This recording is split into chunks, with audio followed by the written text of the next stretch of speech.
زمانہ آیا کہ قریش کے ظلم و ستم اور جور و جبر اتنے زیادہ بڑھ گئے کہ کمزوروں پر جو ظلم ڈھاتے تھے، زیادتی کرتے تھے، وہ دیکھے نہیں جاتے تھے۔ تو سیدنا صدیق اکبر شہر مکہ کو چھوڑ کر کے مکہ سے باہر جا رہے تھے۔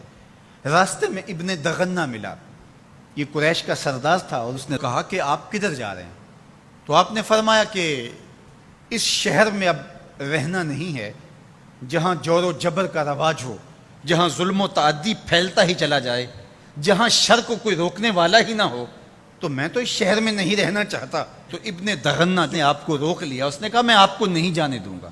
ان مثلک لا یخرج ولا یخرج، آپ جیسا شخص کبھی بھی شہر سے باہر نہیں جائے گا اور نہ اس کو نکالا جا سکتا ہے۔ جناب سیدنا صدیق اکبر رضی اللہ تعالی عنہ کے بارے میں گواہی ایک کافر کی سنیے جو دھرم میں، عقیدے میں مخالفت رکھتا ہے، لیکن سچائیاں تو سر چڑھ کے بولتی ہیں۔ اب ابن دغنہ سیدنا صدیق اکبر کو بازو سے پکڑ لیتا ہے اور واپس مکے کی طرف چلتے ہوئے کہتا ہے فَإِنَّكَ تَكْسِبُ الْمَعْدُومَ، اس لیے کہ جس کا کوئی کمانے والا نہیں، ابو بکر تم اس کے کمانے والے ہو۔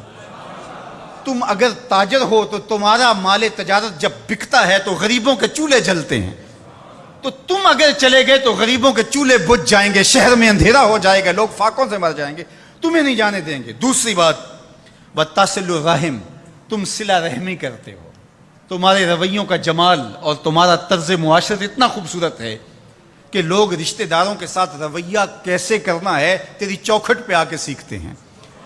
تیسری بات وَتَحْمِلُ الْكَلَّةَ، جس کا کوئی بوجھ اٹھانے والا نہیں، ابو بکر اس کا بوجھ تم اٹھاتے ہو، اس کی ضرورت کو تم پورا کرتے ہو۔ وَتَقْرِي الضَّيْفَ، اور آپ مہمان نواز ہیں، اور وَتُعِينُ عَلَى نَوَائِبِ الْحَقِّ، اور آپ ان لوگوں کی مدد کرتے ہیں جو راہ حق کے اندر مشکلات میں گر جاتے ہیں۔ اب وہ 5 باتیں جو ام المومنین نے حضور علیہ السلام کے بارے میں کہیں، وہی 5 باتیں ابن دغنہ نے حضرت صدیق اکبر کے بارے میں کہیں۔ تو اب یہ سمجھنے میں کوئی دیر نہیں لگتی کہ حضور نے اپنے غلاموں پہ اپنی سیرت کا رنگ چڑھا دیا تھا، اور ایسا پختہ رنگ تھا، ایسا پکا رنگ تھا جس کو کافر بھی دیکھ رہا ہے۔ وہ رنگ دور سے ہی دکھائی دیتا تھا کہ ابو بکر پہ بھی محمدی رنگ ہے، عمر پہ بھی محمدی رنگ ہے۔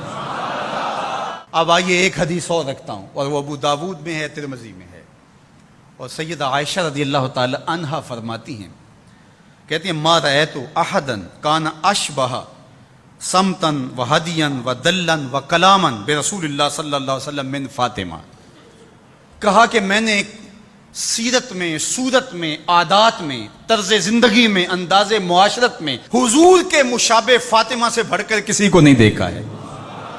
اگر حضور کی سیرت کا عکس کامل دیکھنا چاہتے ہو، اگر حضور کے جمال کا نقشہ مکمل دیکھنا چاہتے ہو، اگر محمد عربی کی تصویر دیکھنا چاہتے ہو تو وہ فاطمہ بنت محمد ہے صلی اللہ علیہ وسلم۔ ابو بکر صدیق حضور کے رنگ میں رنگے ہوئے، سیدہ فاطمہ حضور کے رنگ میں رنگی ہوئی ہیں، اور وہ بھی حضور کی تربیت کا عکس ہیں اور یہ بھی تربیت کا عکس ہیں۔ وہ بھی حضور کا رنگ اور یہ بھی حضور کا رنگ، اور دونوں ایک ہی سینے سے پھوٹتی ہوئی شعائیں، ایک ہی چمن کے مہکتے ہوئے 2 پھول، ایک کا نام فاطمہ ہے اور دوسرے کا نام ابو بکر ہے۔ اور اگر کوئی انگلی اٹھاتا ہے سیدنا ابو بکر پہ تو وہ حضور کی تربیت میں نقص نکالتا ہے، اور اگر سیدہ فاطمہ تو زہرا پہ کوئی بات کرتا ہے تو وہ بھی سوچے بات کہاں تک جا رہی ہے۔ اس امت کو الجھا دیا گیا، اہل بیت اور صحابہ کو الگ الگ خانوں میں بانٹ کر کے اس انداز کے ساتھ پیش کیا گیا کہ جس طرح اہل بیت کے ماننے والے اور ہوتے ہیں اور اصحاب رسول کے ماننے والے اور ہوتے ہیں۔ ہماری محبتوں کا مرکز ذات رسالت مآب صلی اللہ علیہ وسلم ہے۔ اللہ کی محبت مقصود شریعت ہے، والذین آمنوا اشد حبا للہ، یہ قرآن بتاتا ہے ہمیں، لیکن یہ محبت بھی ہمیں اس در سے ملی ہے۔ تو اس لیے ذات رسالت مآب جب مرکز محبت ہوگی تو پھر یہ جھگڑا کبھی بھی نہیں ہوگا کہ میں اہل بیت کو مانتا ہوں اور صحابہ کو نہیں مانتا، میں صحابہ کو مانتا ہوں اہل بیت کو نہیں مانتا۔ میں تو کہا کرتا ہوں کہ صحابہ نبی کے در والے ہیں اور اہل بیت نبی کے گھر والے ہیں۔